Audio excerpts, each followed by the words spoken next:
Dans cette partie, nous allons voir dans un premier temps les sélections de base dans l'Object Mode, puis dans un second temps les sélections de base en Edit Mode. Les sélections sont très importantes dans Blender ou dans n'importe quel logiciel de 3D. C'est grâce à cette fonction principalement que nous pouvons faire de la modélisation. Dans un autre chapitre de la formation, nous verrons les fonctions avancées de ce thème.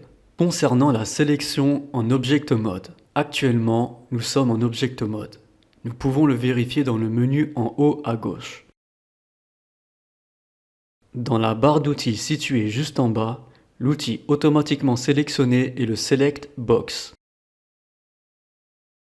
De ce fait, pour sélectionner n'importe quel objet sur la scène, il suffit de faire un clic gauche dessus.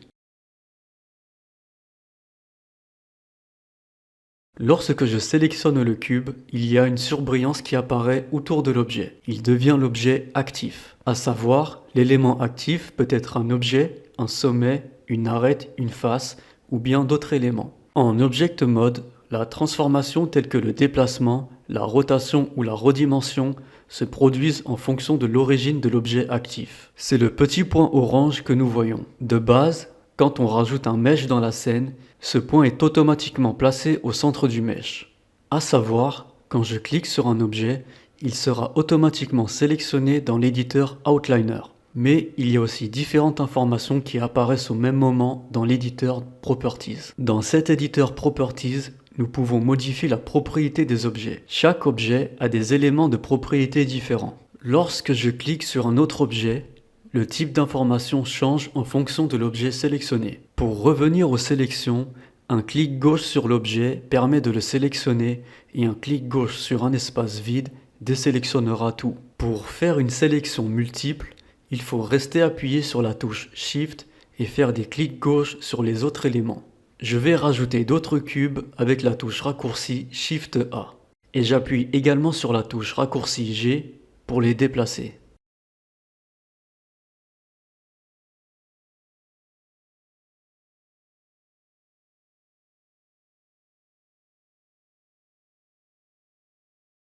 Maintenant, je reste appuyé sur la touche Shift et je fais un clic gauche sur les autres cubes pour les sélectionner.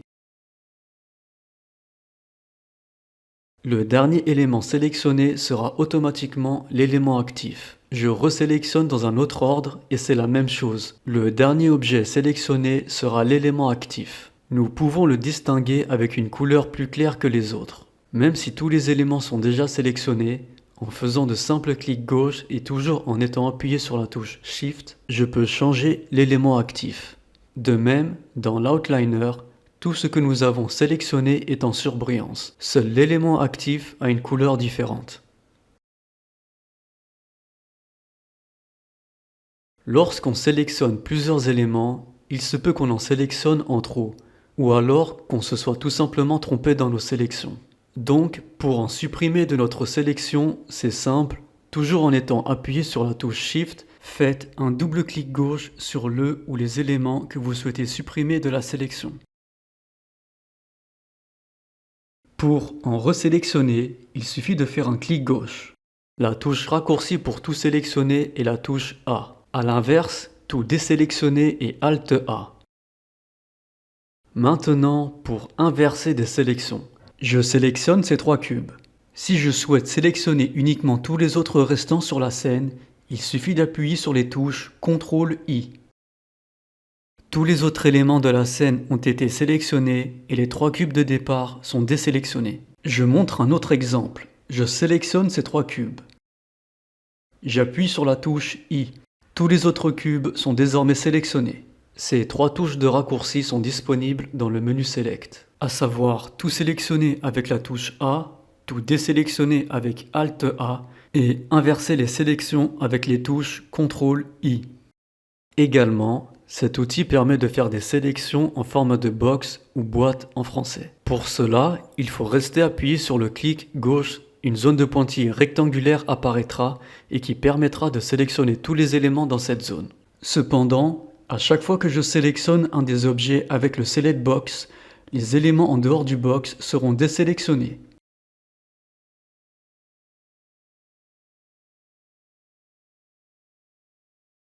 Nous avons d'autres modes situés au-dessus de l'outil Sélection. Il y a 5 modes différents. Le premier est le Set a New Selection, que nous venons de voir. Le deuxième mode permet de rajouter des sélections. C'est-à-dire que lorsque je sélectionne d'autres objets, les précédents ne vont pas se désélectionner. Cela revient à appuyer sur la touche Shift et faire des clics gauche comme nous l'avons vu. Le troisième mode permet uniquement de désélectionner. Je sélectionne tout avec la touche A, puis j'active ce mode pour désélectionner ce que je veux.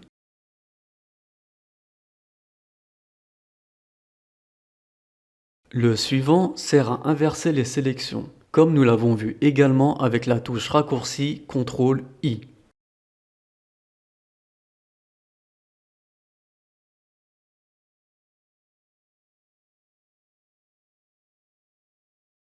Enfin, le dernier mode est l'intersect. Il permet de garder toutes les sélections déjà effectuées dans le box de sélection en désactivant tout ce qui se trouve à l'extérieur de ce box. Exemple, je sélectionne au préalable ces différents cubes. Lorsque je crée le box, tout ce qui sera sélectionné auparavant sera conservé. Il n'y aura pas d'autres sélections de rajouter. Cependant, les sélections à l'extérieur de la boîte seront désactivées.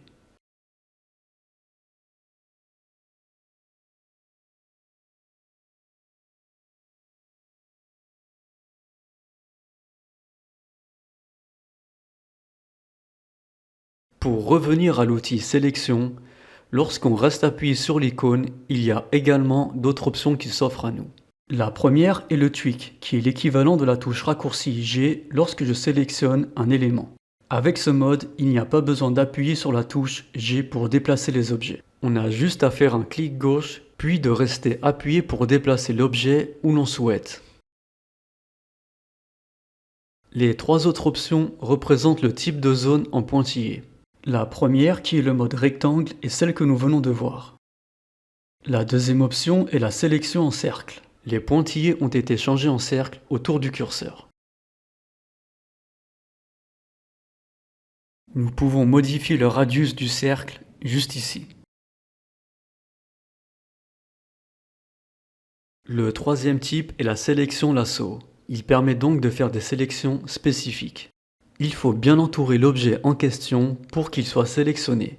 Pour m'assurer de cela, il faut que le point d'origine de l'objet soit compris dans la sélection en lasso.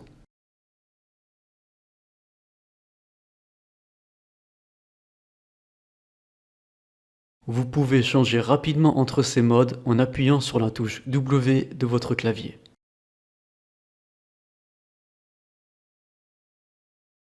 Voilà pour ce qui est des bases des sélections dans l'Object Mode. Passons maintenant aux sélections en Edit Mode.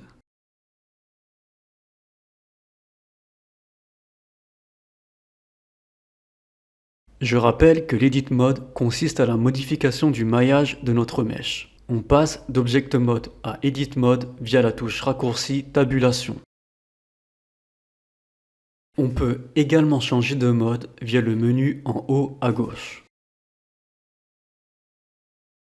Cette fois-ci, nous allons voir la sélection concernant l'édition ou la modélisation d'un objet. Sur notre cube, nous voyons des points, des arêtes et des faces. Ces trois éléments constituent la base pour modéliser. Nous retrouvons ces options en haut à gauche de la 3D Viewport. Le point pour vertex au singulier ou vertice au pluriel, les arêtes aussi dit edge ainsi que les faces. Les touches de raccourci très pratiques pour passer d'un mode à un autre sont les touches 1 pour les vertices, 2 pour les edges et 3 pour les faces. Ce sont les touches 1, 2 et 3 au-dessus du clavier et non ceux du pavé numérique. Ces trois modes offrent les mêmes possibilités de modélisation via la barre d'outils sur la gauche ou via les touches raccourcis. Nous commençons avec les points aussi dits vertices. Je précise que parfois j'emploierai les mots point ou vertice, voire vertex, mais tous ces termes représentent la même chose, à savoir le point. Par défaut, lorsqu'on passe d'Object Mode à Edit Mode, Blender sélectionne tout l'objet. Nous pouvons le constater car notre objet est de couleur orange, ce qui signifie que tout est sélectionné. Nous voyons que le mode Vertex est déjà sélectionné de base. Nous allons conserver ce mode. Pour tout désélectionner, appuyez n'importe où sur l'espace vide. Je zoome un peu pour mieux voir le cube. Pour sélectionner un point, rien de plus simple. Il suffit de faire un clic gauche sur le point qui deviendra blanc. Il est donc éditable. Par exemple, je peux changer sa position via la touche G. Pour remettre le point dans la position d'avant, je fais un clic droit pendant que je le bouge. Si vous avez déjà fait un clic gauche, faites CTRL Z pour revenir en arrière. C'est le même principe pour les faces ou arêtes. Je sélectionne le mode arête et via la touche G ou l'outil Move, je peux déplacer l'arête sélectionnée.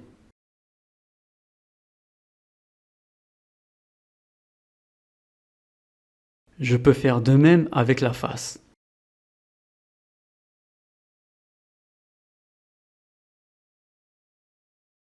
Aussi, nous pouvons rajouter différents modes de sélection si je reste appuyé sur Shift. Je peux sélectionner plusieurs modes en même temps.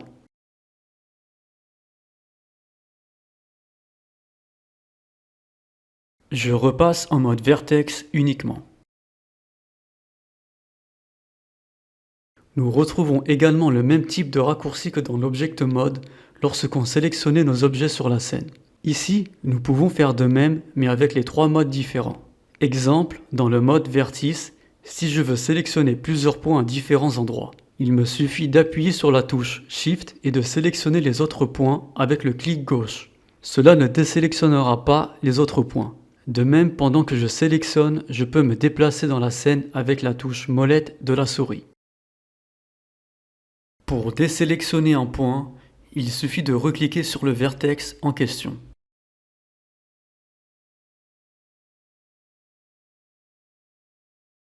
Et pour tout désélectionner d'un coup, faites un clic gauche n'importe où sur la scène 3D. Tout comme nous l'avons vu dans l'Object Mode, nous retrouvons ces différentes fonctions de Select Box dans le mode Edit. De base, le premier est activé. Donc, pour faire une simple sélection, il faut faire un clic gauche, rester appuyé dessus et sélectionner les points que l'on souhaite. Seuls les points présents dans le box seront sélectionnés. Ceux en dehors ne le seront pas ou plus.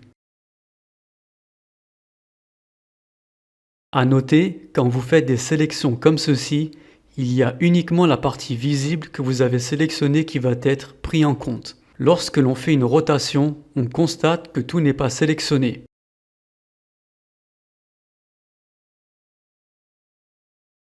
Pour remédier à cela, il y a une option de disponible. Il s'agit du mode de vue X-Ray. Ce mode permet de rendre l'objet transparent.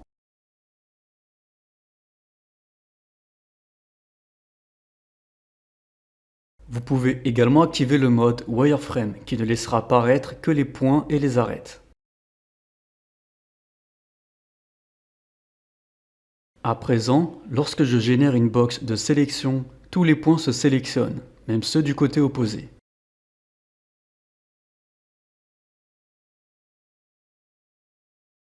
Recliquez sur le mode X-Ray pour le désactiver. On va également repasser en mode solide.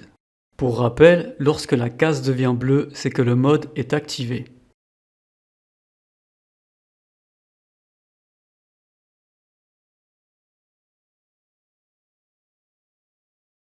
Le deuxième mode est pour faire un rajout de sélection. Le troisième mode pour enlever les sélections.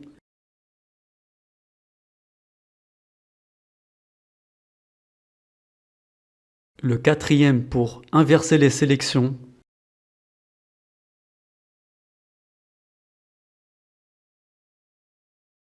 L'inversement de sélection fonctionne aussi avec des faces.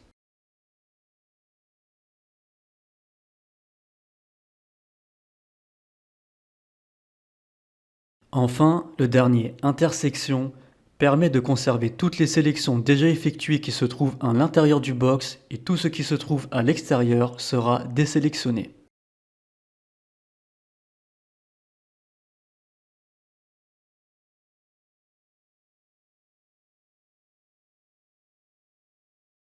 Ensuite, les différents modes présents lorsqu'on reste appuyé sur l'outil curseur sont semblables à l'Object Mode. Le tweak permet la sélection et le déplacement.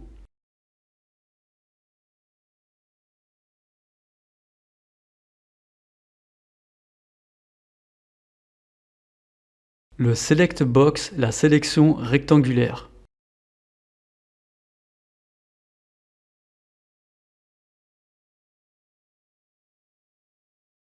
Le Select Circle permet la sélection circulaire. Et le lasso permet de faire une sélection spécifique.